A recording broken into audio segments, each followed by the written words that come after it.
If you thought Diablo 4 was already intense, this expansion just changed everything. New classes, a completely reworked system, and a story that finally goes all in. This is Diablo 4 Lord of Hatred, and players are already asking one question: is this the best expansion yet? Right from the start, Lord of Hatred feels different. This isn't just extra content, it feels like a full upgrade to the entire game. The expansion drops you straight into a new chapter where everything revolves around one name, Mephisto.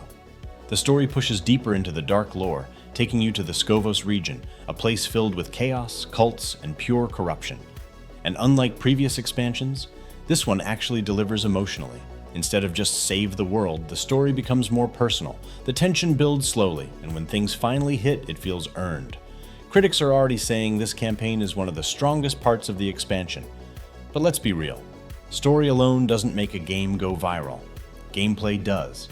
And this is where things go insane. First, the new classes.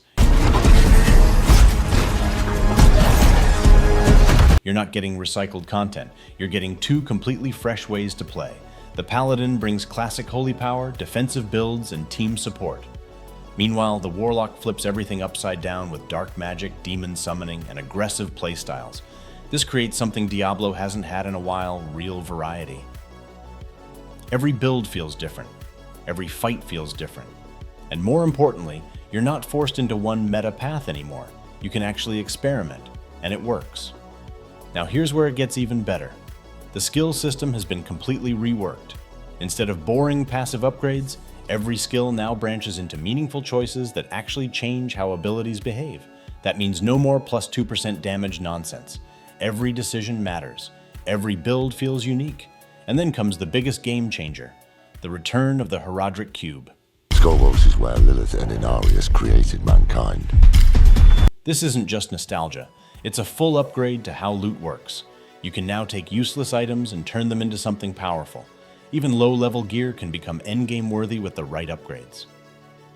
That completely fixes one of Diablo 4's biggest problems: boring loot. Now everything has value, and if you've played Diablo before, you know how big that is. But wait, there's more. The endgame, which used to feel repetitive, is now rebuilt with something called war plans. Instead of grinding the same dungeon over and over, you choose activities, stack rewards, and build your own progression path. It finally feels structured. It finally feels rewarding. And for the first time, grinding actually feels fun again. Visually, the game also levels up. The new region looks completely different from the usual dark Gothic style. It mixes beauty with horror in a way that keeps every area fresh. You're not just running through dungeons. You're exploring a world that feels alive and dangerous. Now let's talk about what's making this go viral. It's not just the content, it's the scale. This expansion is so massive that Blizzard literally changed how seasons work just to support it. Instead of adding a separate theme, they focused entirely on improving core systems like progression, skills, and difficulty. That tells you everything. This isn't a side update, this is a full reset, and players are noticing. Some are calling it the best Diablo 4 has ever been. Others say it finally fixes the problems that held the game back since launch. But let's keep it real. It's not perfect. The new systems can feel overwhelming at first. The complexity is higher, and if you're a casual player, it might take time to understand everything. But honestly, that's part of what makes it good. It actually challenges you.